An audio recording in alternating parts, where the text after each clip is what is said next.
Allez les petits buggy, comme d'habitude, on n'oublie pas d'appuyer sur s'abonner et d'appuyer sur la petite cloche pour être averti des dernières vidéos en temps et en heure. Bon visionnage à tous. Debout là-dedans! Hey, plus vite que ça, bande de feignasses! Debout! Et hop! Bon, il est 7h du matin les gars. Aujourd'hui c'est la MIA, on va aller se préparer parce qu'il y a de belles rencontres à faire et de super beaux trucs à aller voir. Allez en route.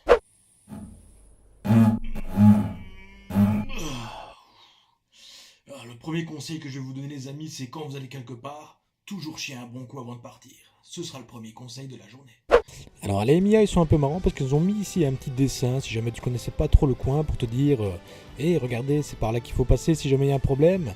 Mais en fin de compte c'est pas vraiment ce qu'on a eu. Alors le deuxième conseil de la journée les amis ce sera de bien arriver à l'avance parce que quand vous voyez tout ce bordel vous vous dites que vous êtes un peu trop à la bourre. Voilà donc le sommaire de la vidéo, il sera plus facile pour vous de naviguer dans la piste que vous désirez. Alors là, EMEA, qu'est-ce que c'est? Bien, c'est un salon asiatique qui a lieu à Bruxelles une fois par an. Et ça regroupe en fait énormément de choses, à savoir des choses typiquement japonaises, des goodies, des figurines. Alors il n'y a pas seulement que ça, on peut voir également le Uplay, donc c'est un endroit où on peut jouer en groupe et tout ça. Il y a des endroits où on peut jouer à des jeux de société, des endroits où on peut se rencontrer. Alors l'année passée, j'ai vu, c'était un stand de rencontre de cosplayers. Il n'y avait pas ça cette année, mais bon, ça permet un peu d'échanger, de rencontrer des gens, ce qui peut être pas mal du tout. Et alors on a également des concours, des chants et plein de choses disponibles sur place. Alors c'est pas toujours évident de se retrouver parce qu'on a juste un petit plan qui nous explique où a lieu les choses. Et alors cette année je trouve que le samedi était catastrophique. Alors nous on a déjà mis 2h10 à rentrer dans le stand de la EMEA, donc dans le bâtiment pardon. Et là je trouve que c'était vraiment atroce parce que logiquement on a des préventes et on doit rentrer plus facilement. Et bien cette année ce n'était pas le cas. On a des amis qui n'avaient pas de prévente et qui sont rentrés plus vite que nous. Donc en 20 minutes pour eux c'était bouclé. Alors qu'il fallait acheter le ticket, imprimer le ticket, payer, tout ça. Et nous, il fallait juste scanner le ticket et on est resté 2h10 dehors dans le froid. Alors nous avons eu des personnes autour de nous qui ont fait des malaises. Alors c'est pas forcément super cool. Sachant qu'il n'y avait pas forcément non plus de personnes dehors pour la sécurité ou pour autre chose. Donc ça c'est vraiment un point négatif que je donnerai à la EMEA cette année. Et voilà, donc c'est quelque chose, encore une fois, où il faut faire attention et où on doit justement prendre les mesures nécessaires autour de l'organisation et autour justement de l'arrivée massive qui peut avoir lieu. Donc c'est vraiment ce point négatif que je tiens à préciser cette année, cette organisation d'entrée qui était pour ma part vraiment atroce. Et alors la foule à l'intérieur, il y a eu beaucoup de gens qui se sont plaints de casse, d'énormément de choses, qu'on leur marchait dessus, qu'on les bousculait. Et franchement je trouve ça un peu dommage parce que le salon de la Made in Asia c'est toujours quelque chose de super cool et que tout le monde attend tous les ans. Et ici cette année j'ai vu énormément de gens qui étaient déçus et qui parlaient même de ne pas revenir l'année prochaine. Donc je pense que l'organisation de la Made in Asia devrait faire un effort là-dessus.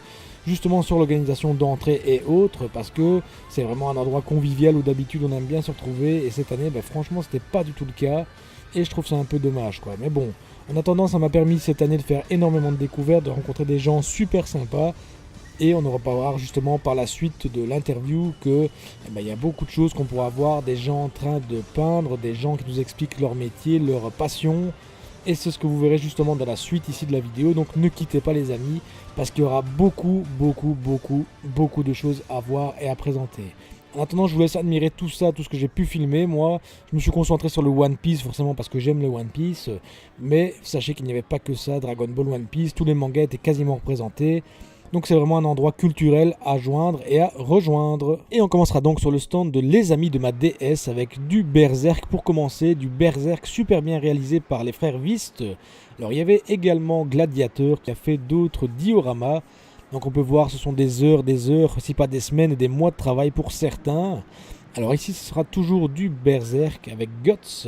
Je sais que Ben Mad va l'apprécier et d'autres dans mon entourage vont apprécier. Alors on a du JoJo's Aventure, du Pokémon, alors d'autres mangas que je ne connais pas forcément. Alors n'hésitez pas à le dire dans les commentaires. Alors on s'attaque ici sur du One Piece avec Net Spirit, avec les frères Vist encore une fois, avec Jiorama Senpai qui en a fait également. Et on peut voir un peu de tout, il y a du Naruto ici, c'est dans la télévision on a le manga, on a, je sais plus comment il s'appelle, n'hésitez pas à le dire dans les commentaires, on a Samus ici au-dessus. on a du Link, donc du Zelda, du Mario. Et ici on s'attaque à une énorme pièce qu'on verra un peu en contour par la suite. Donc ce sont des grands fans de Saint Seiya. On peut le voir justement dans chaque diorama que c'est vraiment du travail de malade. Ici on s'attaque à du comics et du Berserk. Donc on a notamment Batman, on a Iron Man. On s'attaque ici à du Berserk si je ne dis pas de bêtises. Et on retournera sur du Saint Seiya et du Game of Thrones. Ici de retour, je pense que c'est JoJo's Adventure. Je suis pas certain du tout les gars, donc n'hésitez pas à me reprendre dans les commentaires. Alors ici on s'attaque à du Dragon Ball, du JoJo's Adventure, je ne dis pas de bêtises. Il y a notamment les Chevaliers du Zodiaque ici au-dessus. Alors un énorme diorama de Dragon Ball, donc Sangoku avec Freezer, avec son Kamehameha. Franchement super bien réalisé. Et on peut voir là au-dessus un autre diorama qui va être celui de l'invocation de Shenron. Encore un magnifique truc, un truc de malade. Franchement les gars ont du talent à revendre. Donc ici toute la gamme de Dragon Ball, notamment Vegeta, Namek, il y a un peu de tout, un Cell, il y a ici Dragon Ball GT. Et voilà, donc ça c'est vraiment du travail de malade. Et ici on a le diorama de Giorama Senpai. Et là on se rattaque de nouveau à du Saint Seiya. Donc franchement regardez-moi cette pièce, c'est magnifique. Alors elle est faite en 3 parties cette pièce, donc comme on me l'a expliqué. Et il y a eu énormément de travail. Comme vous pouvez le voir, c'est franchement du travail de malade quoi. Parle-nous un peu de toi, c'est Giorama Senpai. Alors ici je suis en train de faire mes figurines. À la base je suis diorameur. C'est un diorama ici pour l'association des amis de ma déesse.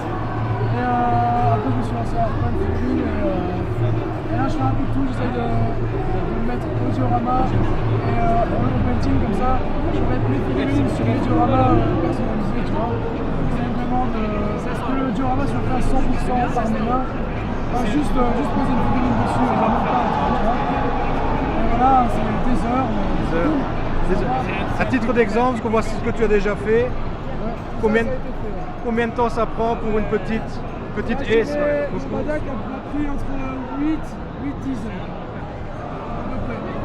Comme ça, en détail, parce qu'honnêtement, quand je suis à fond dedans, je compte pas les heures et ça passe tellement vite que voilà. Comment c'est venu cette passion de mettre en dessin et tout ça? Là, c'est ça ici. Si? Je suis venu voir les expos, j'ai pu faire les décors et tout, je me suis dit, bah, on va essayer. Voilà. Maintenant, je suis là. Certains demanderont sûrement, mais est-ce que tu vas vendre ça? Tu as dit tantôt non pour celui-là, tu voudrais pas refaire, mais... En fait, à vendre, ici, ce que j'expose, non, parce que c'est ma collection personnelle, comme je l'ai dit. Mais sur ma page Facebook, je prends les commandes. Mais voilà, ici, j'ai énormément de commandes, donc c'est pas possible pour l'instant, mais voilà. J'en fais beaucoup pour les gens, parce que, de toute façon, chez moi, je ne suis pas tout exposé, déjà, des trucs comme ça, ça arrive placé, quoi. Mais ouais, des commandes, j'en prends pas mal, quoi. Super, en tout cas. Fucking travail. Et qu'est-ce qui est le plus dur ici dans les dessins? Les yeux. Les yeux? Les yeux.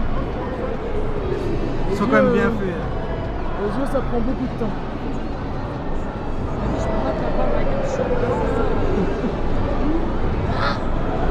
Si, attends. Si, le grand, si, vas-y. Tiens. Je te filme en plein acte. Je peindre les yeux. Voilà, il ressemble à rien, il faut pas le montrer, mais... Voilà, je suis en train de peindre les yeux. Voilà, je dois refaire le globe oculaire, c'est comme ça bleu. Mais voilà, en gros, quoi. Là, j'ai déjà passé 1h30, mais ça me plaît pas, donc je recommence. C'est pour ça que je te dis, les yeux, c'est le pire. Parce que t'as aucune forme, t'as aucune aide, donc tu dois forcer dessus. Donc voilà, c'est le plus difficile. Donc tout le dessin se fait à l'aérographe. C'est ça. Et mis à part les yeux, tu fais quoi d'autre au pinceau? Au pinceau. À part ça, à part les yeux, tu fais quoi d'autre? Hein, les cheveux, c'est aussi l'aérographe. Ah ouais, ça c'est cool l'aéro, surtout. L'ombrage, c'est aussi avec le petit pinceau. Aéro aussi? Tout est aéro. En fait, il n'y a que les yeux et... tu sais, peut-être les petites bretelles là, tu vois. Ouais. La ceinture, non, mais les petites bretelles, là, quand même. Après, il y a moyen de les faire à l'aéro, il faut cacher un peu et tout, mais... Avec du cache, mais c'est compliqué. Ouais, voilà, du cache, mais faut pas se prendre la tête à la main, ça va bien aussi. Et les yeux, des fois, je les fais à l'aéro, pour avoir un beau rendu lisse. Mais des fois, la main, c'est cool aussi, ça apprend. C'est bien, c'est précis, faut se concentrer, c'est cool, ça change un peu et tout. Faut aimer la précision. Ouais, voilà. Ce qui est pas mon truc. Genre ici dans la convention avec tout le monde qui a et tout, c'est pas évident de se concentrer, vraiment. Avec le bruit et tout ça. C'est pas évident, c'est pas évident. Je m'en doute. Donc voilà. Et un budget de départ, qu'est-ce que tu conseilles aux gens? Alors pour un aérographe, Aérographe tout de suite ou pas forcément? Ceux qui veulent se lancer. en tant que diorameur ou en tant que peintre? En tant que peintre. En tant que peintre, ouais. Aérographe, pas spécialement prendre un haut de gamme. J'arrive, le premier c'était Amazon. Amazon 80 €. D'ailleurs, les compresseurs que j'ai là, ils sont d'Amazon. Pour les conventions et les transportables, c'est le top. 80 €, t'as un aérographe de base comme ça. Pour 80 €, plus le compresseur avec une petite cuve. Directement acheter une cuve, pas un compresseur sans cuve, parce que le bruit c'est vite assourdissant et tu pars pendant 8 heures d'affilée avec le bruit et t'en peux plus quoi. Mais sinon ouais, un petit 80 €, tu sais déjà te démerder. Puis la peinture, pour les Belges, c'est la GMR. Moi c'est celle que j'utilise en tout cas, il y a plein de sortes. Sur Aérographe Discount, c'est un bon site pour en acheter. Ensuite pour les Français, c'est la Prince Auguste R. C'est la même, sauf que c'est Prince Auguste. La même, ouais. C'est pas un modèle. Mais c'est la même, enfin, c'est le même complètement. Juste la fiche qui change, quoi, pour la France et la Belgique. Mais ça c'est à Mons, à lumière claire, 2,80 € le pot, je crois. Enfin, un pot pour les figurines, ça part pas si vite, enfin, ça va. Merci. Après pour les décors là, ouais, ça part très vite un peu, faut en acheter. Garde décor, c'est aussi l'aérographe ou tu peux venir avec autre Ça, chose? faut mixer les deux. Enfin, moi je trouve qu'il faut mixer les deux. Pour les brushes, il y a moyen de faire quelque chose de mieux. Enfin, moi au pinceau, j'arrive à mieux gérer. Après c'est une question de facilité, de travail, etc. Après, chaque diorama a sa technique, donc ça c'est pas évident. Chacun son goût. Voilà, c'est ça. Voilà. Impec. En tout cas, un grand merci à toi. Il n'y a aucun souci. N'hésite pas à aller voir, c'est ta chaîne qui est ici, ta page. N'hésite pas à rejoindre la page et à le contacter. Tu veux des commandes, c'est ça que tu as dit, hein, si jamais, C'est faisable. si jamais des commandes sont faisables. Si vous aimez, en privé, la connaissance, on discuter. elle s'arrange avec toi. En tout cas, un grand merci à toi. Merci à toi, merci à toi. Merci pour cette petite interview. De rien, merci à toi. Alors on quitte le stand de Les Amis de ma DS et je tiens à remercier tout le monde et tous ceux qui m'ont super bien accueilli. Donc un grand merci à Giorama Senpai pour son interview et justement nous expliquer comment fonctionne un aérographe et les explications que certains auront peut-être besoin pour acheter le matériel. Alors un énorme merci également aux frères Vis qui m'ont super bien accueilli et qui m'a fait découvrir un peu et montrer les décors des diorameurs et le reste de la pièce. Et alors on tient à remercier tous ceux qui étaient présents sur le stand, à savoir Captain Cisco, Dark Scorpinok, Shagma, Rose, Diorama Boulder, Ragnarok, Renatus, Giorama Senpai, Seiyan Pool, Netspirit, petit clin d'œil à Netspirit parce qu'il y a un petit quelque chose en préparation pour moi. Alors Jax Dio, Qvist, Sagafab76, Getvist, donc c'est donc les frères Vist, Stéphane, Gladiateur, également un big up à Gladiateur qui m'a fait justement passer derrière certains coulisses et qui m'a montré 2-3 choses sympathiques et justement il m'a présenté aux gens et on a assez rigolé avec Nathan justement, donc Nathan qui est sur l'autre stand, Nathan Senseiya dont on en parlera plus tard. Donc deux petites blagues assez sympathiques qui m'a d'ailleurs fait passer pour Cyril Marchol vu ma ressemblance physique et c'est passé auprès de certaines personnes, donc assez sympa et assez marrant je dirais de niveau de ce point de vue là. Alors un grand merci également à Stardust Revolution, DC Diorama, Sepseya et Reaper Brush et Diorama. Alors un énorme travail à tous ceux qui étaient présents sur le stand parce que franchement les dioramas présents étaient magnifiques, les détails étaient sublimes et franchement vous faites un super travail et vous faites rêver énormément de gens tout comme moi les gars. Allez continuez comme ça et bonne chance pour la suite. Il y en a fil partout, même quand il faut bouffer. Mario et Luigi. Alors l'artiste suivant est beaucoup moins connu que les autres, mais il n'en reste pas pour autant de très bonne qualité. Alors je vous présente Lorenzo Pinello qui est un artiste dessinateur belge. Alors son art touche un peu à énormément de choses, hein, donc à savoir la reproduction d'œuvres d'art, l'ornement, le portrait, le nu, le tatouage, le symbolisme, les mythes et légendes et les mangas. Et vous aurez donc compris sur quoi s'est tourné mon œil, c'est justement sur les mangas. Alors Lorenzo dessine principalement du Dragon Ball et du One Piece, et vous aurez donc compris, One Piece m'a donc attiré à son stand. Alors Lorenzo est un superbe artiste, ses dessins sont vraiment magnifiques. Vous pourrez d'ailleurs voir ici tout le long de la vidéo justement ses représentations, et moi je vous laisse avec Lorenzo qui vous expliquera sûrement mieux que moi son art et son talent. Je rigole. C'est trop prétentieux. Faut pas. C'est des beaux dessins en tout cas. Merci. Je vais faire d'autres mangas après. Hein. Commencer. Voilà. J'ai 3400 abonnés. Déjà bien. Oui. J'en ai 250. Je compatis. Ça te dit ça, Lisbonne ? Oui.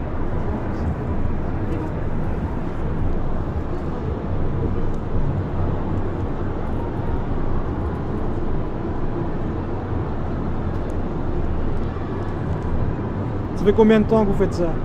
Ça fait depuis mes 8 ans. J'ai été dans 2 écoles différentes. C'est là que j'ai... Après le dessin ? Ouais. J'ai été à l'école d'armurerie de Liège pendant 6 ans, à l'école de gravure sur arme. Donc voilà, ce sont mes différents dessins. Ce sont des ornements destinés à être gravés sur les armes. Donc vous avez de l'ornement, du religieux, des reproductions d'œuvres d'art, ma qualification professionnelle, donc sur le thème de la Belle et la Bête. C'est vachement pas mal. Super beau. Super beau. Ah ouais. Donc en fait, voilà, ça c'est des ornements encore. Les ornements du Titanic. Vous avez donc des thèmes religieux. Donc voilà. Les ornements du Titanic, encore, des portraits, Titanic, le Renard. dessin du Titanic, voilà, le rose. T'aimes bien Titanic ? Ouais, j'adore. J'adore. Voilà, donc il y a plusieurs modèles. Et un dessin de ce style, ça prend combien de temps ? Ça dépend. C'est de 1 à 5 semaines, ça dépend. Ça dépend. Parfois j'ai un manque d'inspiration, donc je laisse tomber, ou parfois je reprends après. Donc voilà, ça c'est 5 semaines par exemple, ça c'est 6 jours. Waouh. Voilà. 6 jours. Donc Super je réalise aussi des commandes, si vous voulez, donc de n'importe quel manga, des dessins tatouages. Ouais, Voilà, donc n'hésitez pas. Ça les demandes se font là-dessus alors ? Voilà, tous les réseaux sociaux sont vous là. avez une carte ou Je n'ai plus de carte, je suis vraiment désolée. Ouais, c'est bien.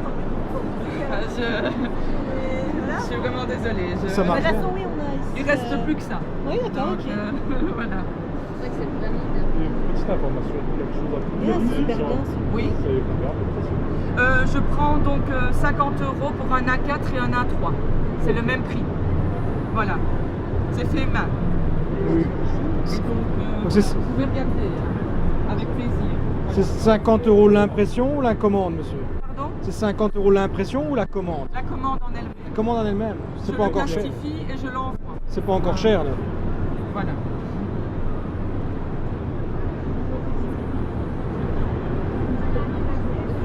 Alice.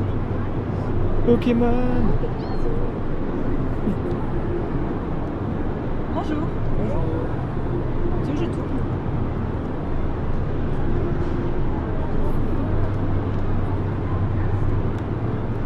Ouais, ils sont bien faits. Super bien. Ça, j'ai fait avec de l'encre de Chine. Avec une brosse à dents. Ah, Pour génial. Trop bien. Pour les traits. C'est un sacré travail. Les éclaboussures. C'est un sacré travail. Ça, ce sont les armures d'or Les des chevaliers du du Zodiaque. Zodiaque. Un fan art du dieu Apollon.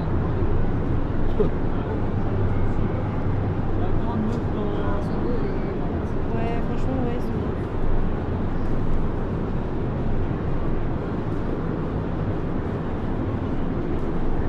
Fini Ça, c'est l'espace. encore un fan art. Donc, Génial, trop fort. j'ai trouvé. Enfin, j'ai trouvé la L'inspiration. pose dans le One Piece Le Color manga. Walk et j'ai eu l'idée Le de... mettre dans l'espace. Quoi, les planètes, c'est leur fruit du démon, c'est le Gomu, c'est le... Non, c'est sur les satellites du monde de One Piece. Ah. Parce que c'est le professeur Clover qui le montre dans son atelier, avec la grande sculpture avec les planètes. Donc c'est le Tu vois monde ça de One Piece. directement. avec, c'est bien. Directement inspiré. Ouais, on voit le Grand Ouais. Line ici et tout. c'est Red Line avec Grand Ouais. Line. C'est ça. Voilà. Ça c'est notre monde. Si c'était et là, vrai. Voilà. Si c'était vrai. On aimerait y aller. Hein. quand même. Du fameux travail. N'hésitez pas à passer derrière pour filmer. Pas vous dérange. Celui-là, je l'ai refait donc, pour ma chaîne YouTube. Donc je l'ai fait en vidéo parce que je n'avais pas le matériel vidéo avant. Donc je l'ai refait. Ça, Mais je- maintenant, je vais les refaire tous. On voit déjà qu'il y a des brillants là-dessus qu'il n'y avait pas ici. Il y a, Chaque fois. il y a 3 ans d'écart, La technique s'améliore. c'est sûr. C'est les 2 maîtres de Inuarashi et Nekomamushi, Kumamoshi. le roi de la nuit et du jour. Ah oui, c'est vrai. On a vu dernièrement. Oui, c'est vrai. Apu.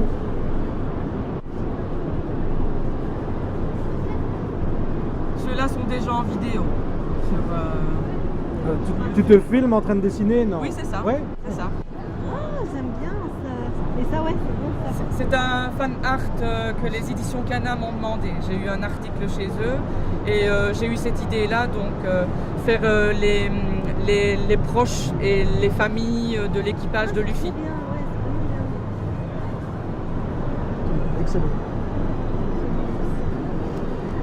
Excellent. Ça, c'est encore un fan art. Robin. J'ai eu, c'est Nico Robin changé en déesse hindoue. Donc comme elle a le pouvoir de Oui, la oui. fleur, Parfait.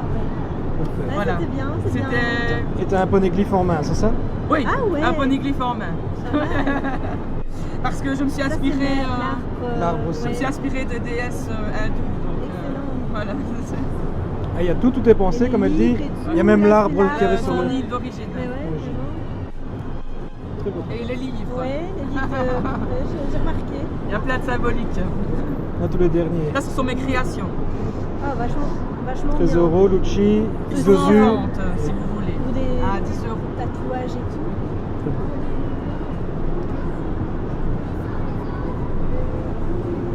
Et le passé de Robin. Voilà. Je vais faire le passé de Sanji bientôt. Il sera disponible sur ma chaîne. Ok, bon, on filme. Voilà. Voilà. Super. Et donc, comme vous l'aurez compris, à la suite de la vidéo, Lorenzo fait vraiment du travail magnifique et sublime. Donc vous avez bien entendu, Lorenzo prend des commandes. Donc si vous avez des idées, des demandes ou quoi que ce soit, n'hésitez pas à le contacter directement avec tous les liens que je vous mets ici sous la vidéo. N'hésitez pas à prendre contact avec lui, je pense que ça lui fera extrêmement plaisir.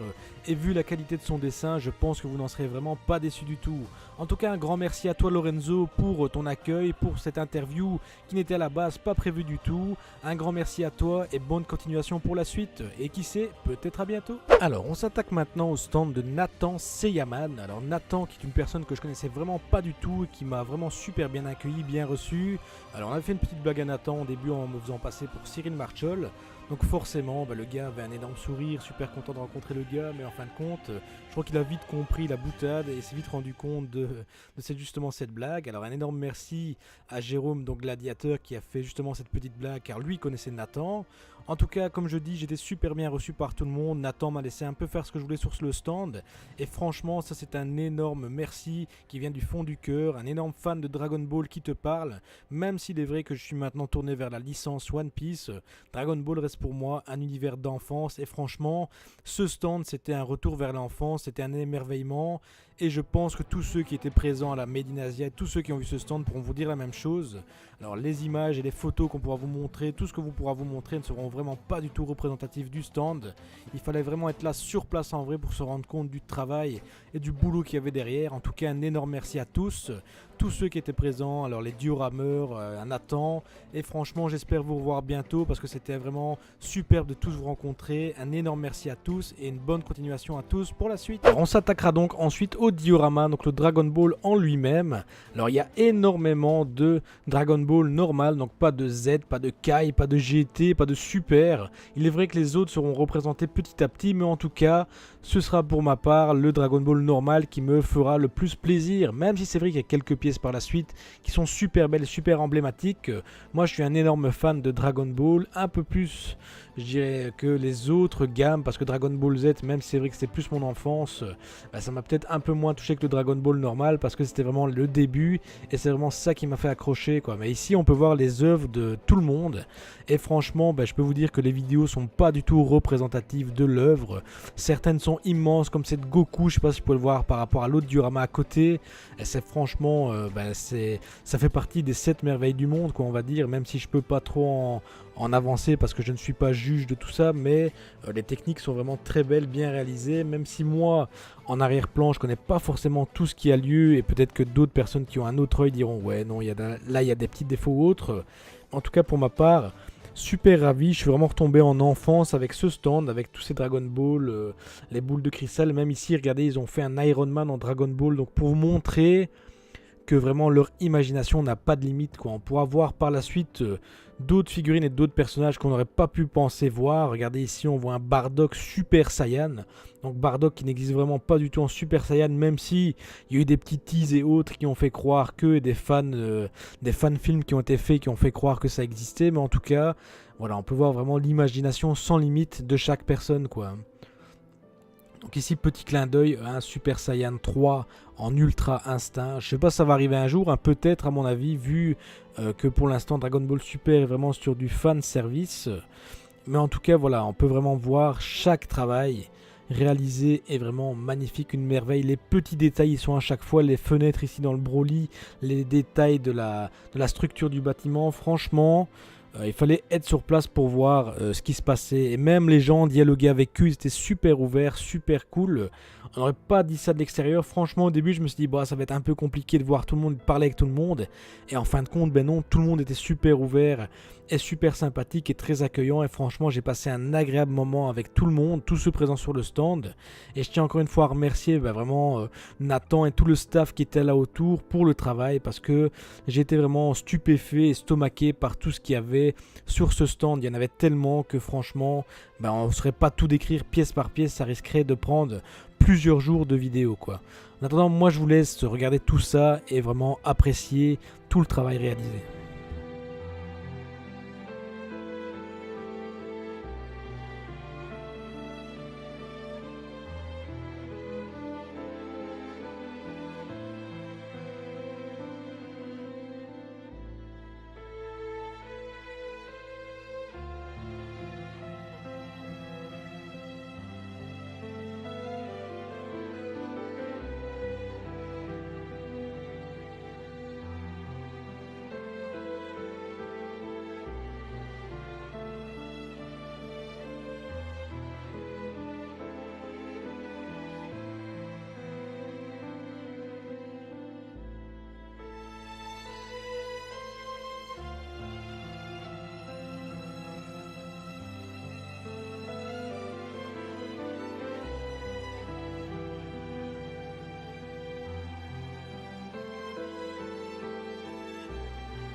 Parle-nous un peu de ce décor magnifique. Alors, là on a l'intégralité de l'arc Namek qui est représenté. pense que tout le monde va connaître. On a Frieza avec toute cette petite bande qui vient emmerder les Namek. On a un petit rappel de Nine quand même. Il fait vachement important mine de rien dans la saga. On a un petit rappel. On a la scène, on a les deux petits qui invoquent le dragon. Heureusement on n'a pas d'ennemi, mais il vient un jour, il n'y a pas de souci. Là on a le fabuleux Freezer qui fait sa super pose devant Goku en début de combat si je ne me trompe pas. On a un Freezer full power. Le Freezer première forme normale en mode je te nargue, je viens vous baiser la gueule, même si c'est pas encore c'est des questions de On a des versions d'or. La deuxième forme, troisième forme, je ne savais pas en quelle sens on prend. C'est vraiment les versions d'or, je crois que c'est l'officiel d'ailleurs. Là on a un vaisseau. J'ai déjà customisé pour lui donner cet aspect exposé. J'ai fait chauffer ça avec un décapeur thermique, un sèche-cheveux ultra puissant. Et avec une pince j'ai tiré pour donner cet aspect là tout bêtement. La petite grenouille, Ginyu et sa petite copine. On a le vaisseau que Bulma et Krillin et Gohan ont utilisé pour venir, tout simplement. Là un petit Goku. Là Goku, je vous expliquer après la conception de la chose. On a notre commando Ginyu, leurs 5 capsules, une petite maison de Namek, un Vegeta qui fait face au commando Ginyu volontairement parce que on comprend très bien dans l'arc qu'ils sont jamais plus près. Donc en face c'est volontaire. Et le petit Kiwi en face de lui parce que pareil ils ont toujours une rivalité ensemble. Donc ils ont été placés là volontairement. Ah si j'ai oublié le petit combat Piccolo Frieza. Le Krillin qui explose et on le voit plus. Voilà. Et là, du coup, c'est pour ça qu'on le voit plus. J'ai la figurine, mais on la voit pas. Ça va fumer. Donc, en termes de concession, le décor est en plusieurs parties. On a un gros élément ici. On doit être dans les 20-30 kg. Je ne vais pas poser, mais en gros, c'est ça.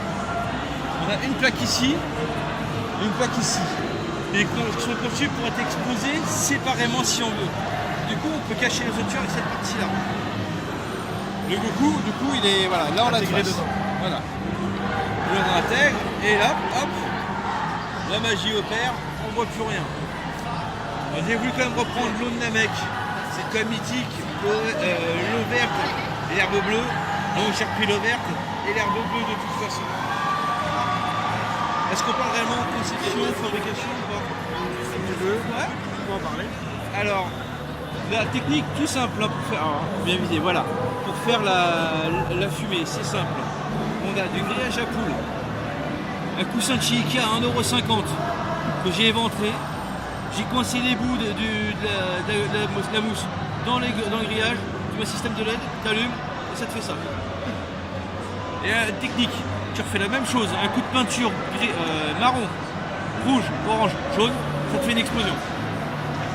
Ceux qui ont déjà vu mon décor Star Wars, c'est comme ça que l'explosion est dessus. La lave, c'est pareil, c'est d'une simplicité. On a un système de LED, plaque en plexiglas, et dessus un coulage de résine de diverses couleurs, de façon aléatoire pour donner cet effet-là, et les petites billes de résine que j'avais déjà coulées au préalable, que j'ai posées en même temps que le reste de la résine, et ça a pris en même temps, ça fait allumé, ça fait ça. Là-bas, un peu le même principe, vous faites des plexis, la lumière derrière, je l'ai chauffé pour la bomber, couleur, pour donner cet effet-là. J'ai poncé le plexiglas pour bien le faire un peu compact, pour que certaines amies ne puissent pas voir les ampoules. Pareil d'ailleurs sur cette feuille de plexiglas en dessous, pour la lave, exactement la même chose. Petite astuce que j'ai utilisée pour au niveau des boules de cristal, qui sont éclairées par en dessous. Sont transparentes pour pas voir en transparence les diodes en fait, les LED. Il y a du papier sulfurisé, ce qu'on met dans le fond pour pas le faire à manger. Tout simplement. C'est pas beaucoup plus que ça. Tous les trucs de constructeurs qu'on ne sait pas forcément. Mais qu'en fait c'est une simplicité. Ce que je te disais, ça reste des choses qui sont faites simples. Pour nous c'est savoir, c'est clair. Mais en fait quand tu sais, c'est à la portée de tout le monde. D'où le but de mes vidéos, c'est juste aux gens, c'est faisable. Quand je te prends un sabre laser, je donne l'apparence d'un vrai sabre avec du cirage de chaussures. Pour toi, c'est ça. Pour moi, pour lui. Ouais, si c'est juste que tu le sais pas encore. Ah, on verra. On va faire un essai, je te le montrerai. Bah oui. Après, le reste, c'est des techniques de base. On a des gros blocs de poulies qu'on colle les uns les autres. On les taille avec une machine et un fil chaud, une machine de résistance chaude, et qui coupe le poli en le faisant fond en fait. On enduit le reste avec un mélange d'eau, de colle à bois et de plâtre. Ça cache toutes les jointures entre les différentes plaques. Et ensuite on le peint. Il a été peint entièrement à l'aérographe. Une toute petite touche de pinceau, mais 90% de la peinture c'est de l'aéro. Et puis voilà, je pense que c'est ça le goût de la conception. Après, ça serait trop technique Pour expliquer. Ah. On peut voir ici quand même. Comparé à lui, t'as une truc.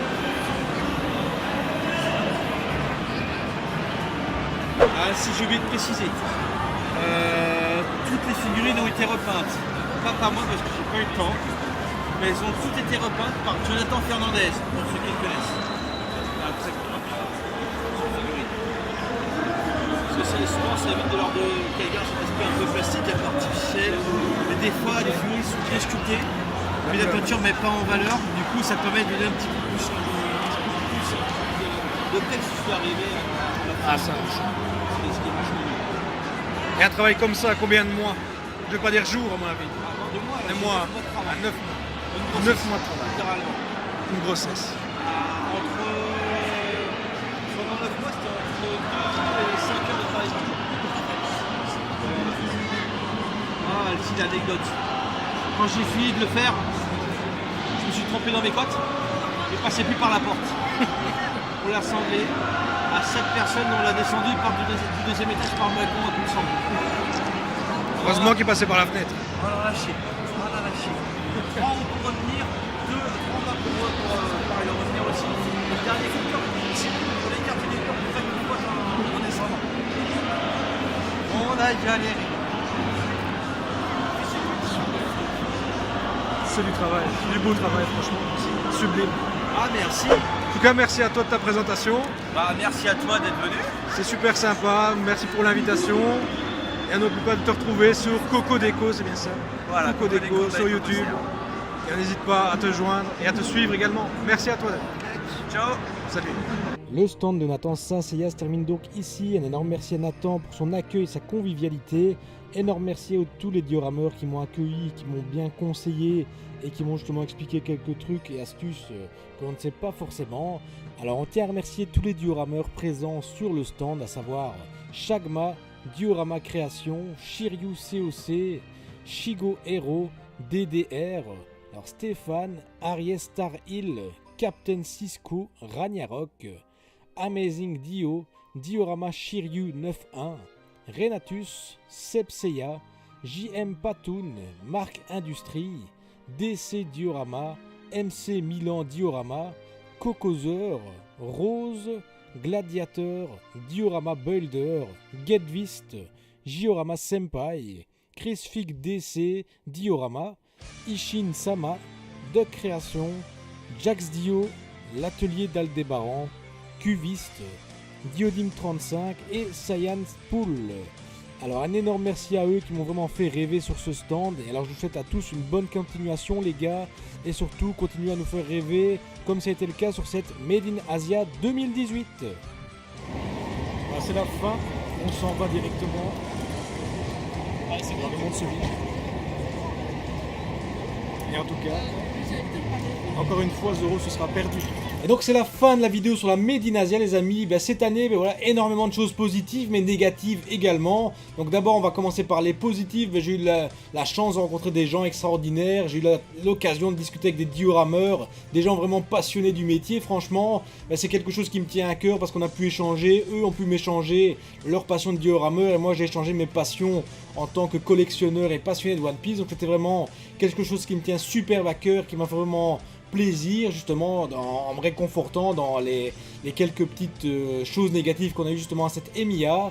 Alors le fait que en tant que cette année youtubeur, je vais dire, on va dire entre guillemets, j'ai pu rencontrer des gens qui me suivent sur YouTube. Franchement c'est super sympa parce que étant donné ma petite chaîne, j'aurais jamais cru rencontrer du monde et c'était le cas.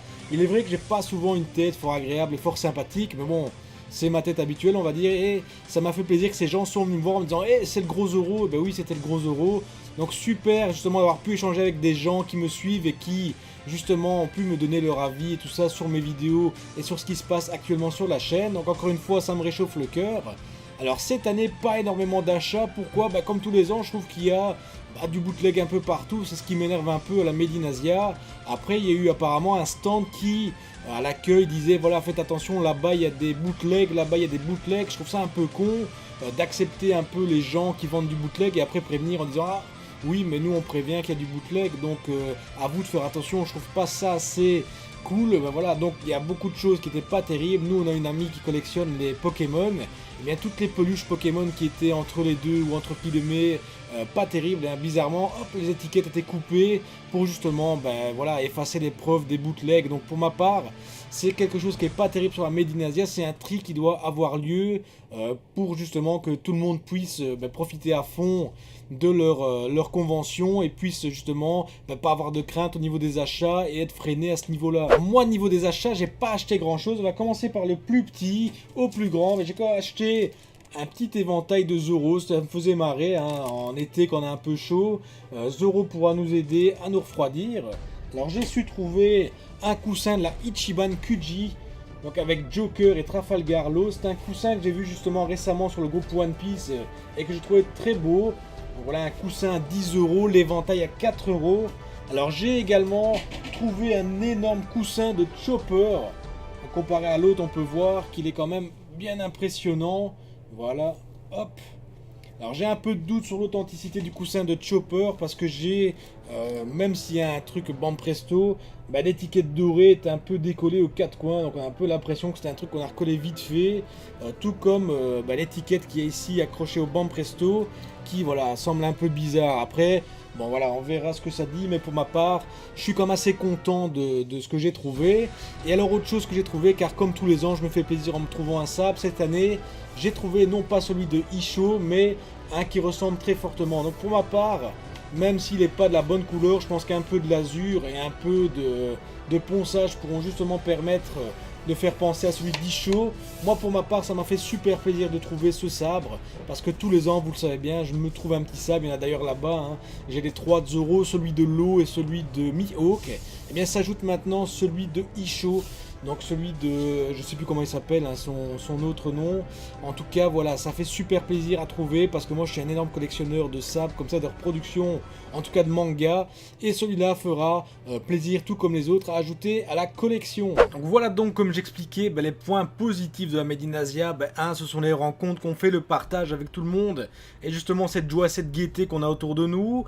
Alors deux, ce sont les cosplays. C'est vrai qu'on peut voir plein de gens en cosplay super bien fait. Et franchement c'est super agréable de voir des gens qui mettent autant d'énergie et autant de joie à faire leur cosplay, parce que franchement ils sont pas mal du tout. Alors, attention, je parle vraiment des vrais cosplays, hein, pas des gens qui se promènent à poil tout le long de la Made in Asia et qui appellent ça un costume. Certains vont dire que je me trompe, mais bon, en tout cas ce sera mon avis.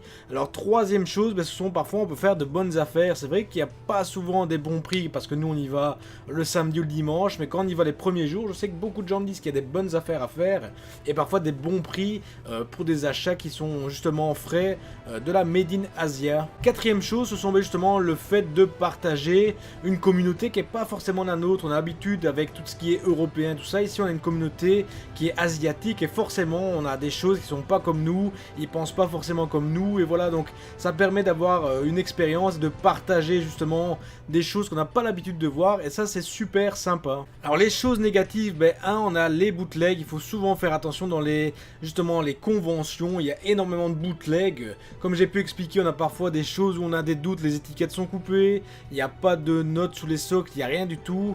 Les figurines ont des drôles de têtes. On a d'ailleurs vu un Luffy pour les spéciales 20 ans avec sa veste rouge qui avait un cou énorme. On aurait dit, je sais pas, qu'il avait une arête de poisson calée dans la gorge ou autre. En tout cas, le bootleg se voyait à plein nez, et franchement je trouvais ça dégueulasse de vendre des bootlegs à des gens qui n'ont pas forcément les moyens et qui vont acheter des trucs comme moi j'avais eu d'ailleurs il y a 3 ans. maintenant. Et bah c'est super con, super dégueulasse quoi. Les gens vont être dégoûtés, ils reviendront pas forcément et ça fait de la mauvaise pub pour le salon. 3, c'est la foule. Et oui, parfois on a du monde et parfois pas trop. Et ici cette fois-ci il y avait plein de monde et donc forcément on n'a pas souvent l'occasion de regarder les stands à son aise. On est bousculé, il y a des gens qui sont pas contents, ça gueule, il y a des enfants, enfin voilà. C'est la foule, donc il faut aimer la foule. Et beaucoup de gens nous ont dit d'aller parfois le vendredi ou le dimanche, qui sera peut-être beaucoup mieux. Et on verra ça l'année prochaine si on fera pas ça. Après bon, si tout le monde se dit la même chose et qu'en fin de compte tout le monde va le vendredi ou tout le monde va le dimanche, bah ça reviendra au même, on aura la même foule. Mais en tout cas ce sera sûrement à tester les années à suivre. À autre chose, on a appris qu'il y avait eu des vols sur la Made in Asia. Bah oui, on a énormément de gens qui profitent de la foule pour voler, pour essayer de vous arnaquer. Donc on a entendu des arnaques avec des gens qui disaient se faire partie des associations et récolter des fonds. En fin de compte c'était des voleurs. Donc encore une fois, bien faire attention à la Made in Asia. C'est pas parce que c'est un gros regroupement de gens qui sont corrects que forcément tout le monde est correct. Il y a toujours des enfoirés qui vont profiter de la gentillesse des gens pour essayer de vous avoir. Et donc il faut être extrêmement méfiant sur ce genre de regroupement et ce genre de salon quoi. Donc voilà, c'était pour moi, pour ma part, les points positifs et négatifs. Vous n'hésitez pas à me donner votre avis dans les commentaires, les amis.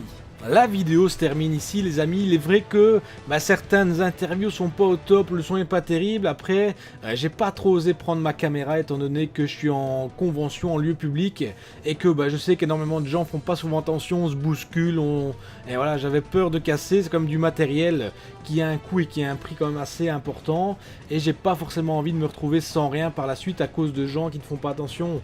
Donc c'est un peu dommage justement pour ces interviews, parce qu'il y a des choses qui sont dites qui sont très intéressantes, mais qui sont parfois à peine audibles.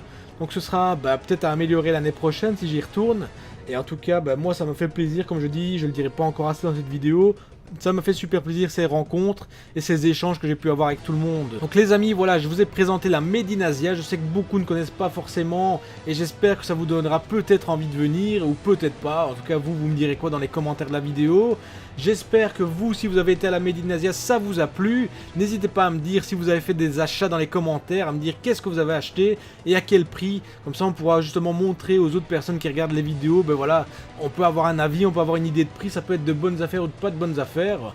En tout cas, n'hésitez pas, comme je vous dis, à commenter cette vidéo, à la partager comme d'habitude. Et on n'oublie pas le petit pouce bleu pour me motiver à continuer toutes ces vidéos. Moi, je vous retrouve, les amis, la semaine prochaine comme d'habitude. Peut-être pas de live gaming cette fois-ci, on verra bien, parce qu'on a fait quelques live gaming l'un à la suite de l'autre. Et en fin de compte, la partie manga est un peu mise de côté. Donc on se retrouve comme d'habitude, nous, le vendredi pour les vidéos de manga et de One Piece. Je vous souhaite à tous une bonne soirée et à la prochaine, les amis. Ciao!